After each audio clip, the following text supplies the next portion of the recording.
Another day, kaya naman may another mini vlog na naman tayo mga mare. Eto nga't naasikaso ko na namang likutin itong mga halaman ko.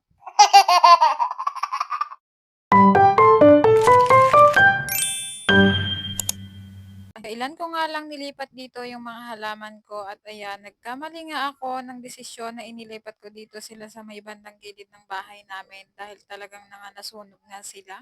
Mainit nga kasi doon tuwing bandang hapon na mga mare doon sa pinaglipatan ko sa kanila kaya mga nasunog nga yung kanilang dahon. Bali dito sa area na to mas malilim kaya naman dito ko na nga lang napagdesisyonan na ilagay muna. At eto ang mga nakalagay dito ay hahanapan ko na nga lang ng pwesto nila. Grabe, kung nakakapagsalita lang 'tong mga halaman ko ay nagreklamo na nga rin 'to sa'kin dahil maya't maya ko nga sila kinakalikot. Yung mga halaman kasi na nilipat ko nga dito sa may bandang gilid mga mare ay hindi talaga sila pwedeng mainitan at kapagka nga nainitan ito ay maluluto talaga sa araw. Nakita niyo naman doon sa una kong video kanina, napakasunog na nga talaga ng kanilang mga dahon at bago nga matuluyang masunog ay ililipat ko na sila dito sa mas malilim. Buti na nga lang din ay may puno nga ng talisay dito sa harapan ng bahay namin kaya naman medyo malilim nga dito sa bandang harapan. At kahit papaano nga ay may nalilinungan nga kami kapagka nga tanghali, kapagka mainit sa loob ng bahay. Bale pinagpalit ko nga ng pwesto itong mga halaman ko. Ito nga yung mga bagong tanim ko na medyo buhay na nga rin at matitibay nga sa araw. Kaya naman nga pwedeng-pwede na sila dito sa may gilid.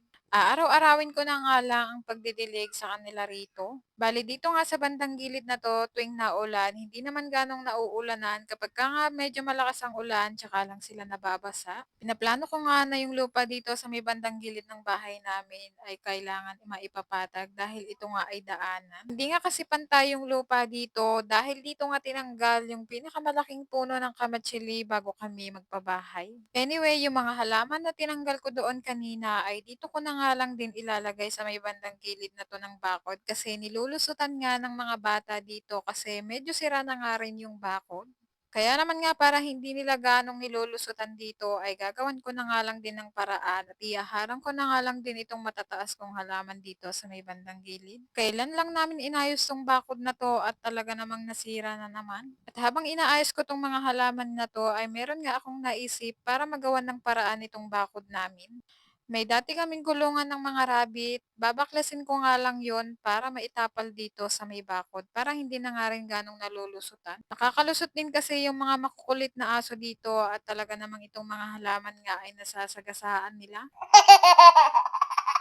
Eto nga, naiayos ko na nga rin yung mga halaman at eto, dito sa may bandang gilid, aalagaan ko na nga lang din ng dilig itong mga halaman dito para magtuloy-tuloy na nga ang kanilang buhay. At eto na nga yung itsura dito sa may harapan namin matapos ko ngang ayusin tong mga halaman. Alam ko, simple lang yung mga yan, pero kahit papano ay maganda rin naman tignan sa mata kapag ka nga may halaman sa paligid ng bahay. Yun lang naman for today's video. Salamat sa inyong panonood. See you on my next one. Bye!